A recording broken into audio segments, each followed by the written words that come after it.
In An Atlantean Market seems to channel music from spots around the Mediterranean. Greece, Turkey, the Middle East, or North Africa are candidate influences. But Simpson adds his own style of rich harmony and an almost improvised melody that stretches tonality. As you can hear, the harmonic foundation is an effervescent stream of eighth notes, with one note of the harmony bobbing back and forth in stepwise motion. To begin, one measure of harmony alone establishes the groove, setting D natural as our tonal center, root fifth octave, with the octave bobbing up to the ninth and back. The melody begins with a 7-measure phrase in the mode of D Aeolian, also known as natural minor. Use of modal scales such as this can evoke something ancient, such as a millennia-old civilization as Atlantis. Although a minor mode, there is not much of the minor third, F natural, here. Instead, Simpson fashions a 3-note melodic cell beginning on the 5th, bobbing back and forth to the 6th, and finishes on the 9th, or 2nd. This whirling 16th note musical shape is the most identifying element of the melody and is easily heard repeated many times in various transpositions. Also, in the 5th and 7th measure of the phrase, there is an 8th note figure made of seconds and thirds that provides a brief respite from the surrounding melodic displays. The next musical phrase, 5 measures long this time, starkly contrasts the relative stability of the first phrase. During this, the harmony moves clear of D Aeolian and progresses through several chord changes that steadily build intensity. The first 2 measures melody transposes the opening melodic cell up a minor third, now involving the previously foreign note D flat. The harmony underneath shifts to E flat major and the bobbing notes pass through the augmented 4th A natural. Together, this is a hybrid mode. The augmented 4th resembles the Lydian mode, but the minor 7th D flat resembles the Mixolydian mode of E flat. The 2nd and 3rd measure of the melody alters the initial 3-note cell and forms a 3-part figure where the bottom 2 notes stay the same, but the upper note does some bobbing of its own, down a step and back up. In fact, the melody of the 3rd measure resumes the whirling 16th note shape from the initial phrase.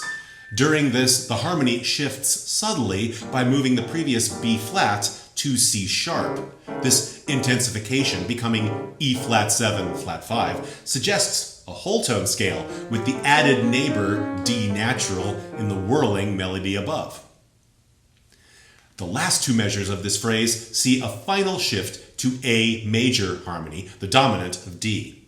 Here, the bobbing notes in the harmony are the lowest notes rather than the highest notes, and bob from the 5th to the major 6th, F sharp, a subtle subversion using the major third of the upcoming D harmony rather than the expected minor third. However, the melody in these 2 measures turns chaotic and highlights the improvisational character of the melody as a whole. Returning to the initial 3-note cell, at this point transposed up an octave, there follows a successive cascade of varied 3-note cells.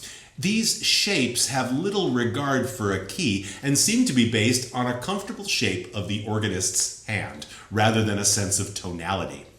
Note the consistency of these cells. White key to start with, played by the thumb. A black key in the center, and a white key again to conclude. Note also how this 3rd note consistently steps down the white keys from a starting E natural, resolving an octave lower.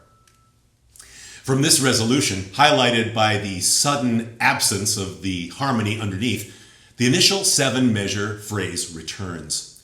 This and most of the concluding 5-measure phrase are in essence repeated from the first part, but there are subtle differences that again suggest an improvised performance. Melodic notes are added or excluded, cells shift, even individual pitches differ. offering an alternate route down this stream of notes. The final two measures of the last phrase are significantly different. The harmony underneath, lowest note bobbing once again, bounces from C-sharp minor to C-sharp diminished. That latter chord is a relative of the A major dominant harmony that ended the first section, but the A natural is present in the melody only.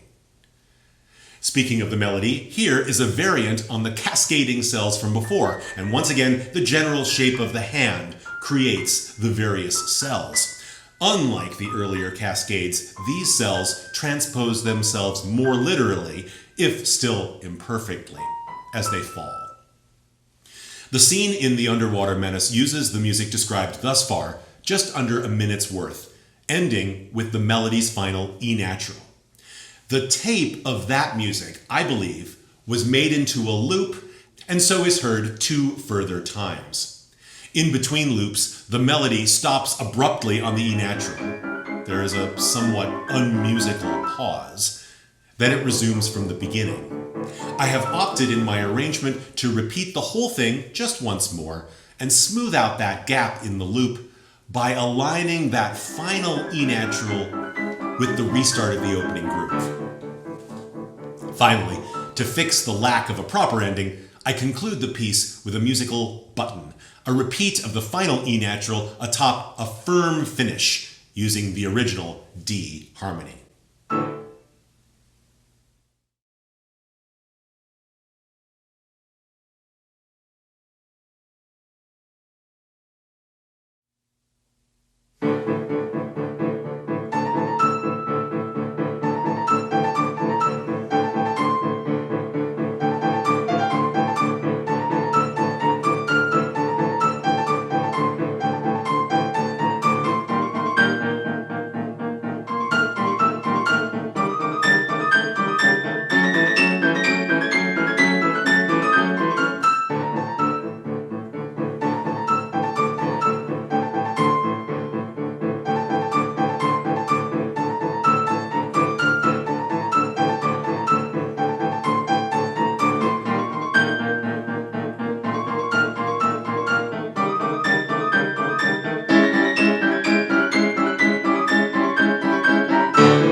Thank you so much, my fishy little darlings, for watching episode 42, part 2 of the Dudley Simpson is Doctor Who project. Of course, more music to come in weeks and months to come. Join my Patreon. Make these videos happen. See these videos first. Patreon.com/Jess Jurkovic. Tip me if you're just feeling nice. ko-fi.com. Subscribe, like, share, and comment. See you next time.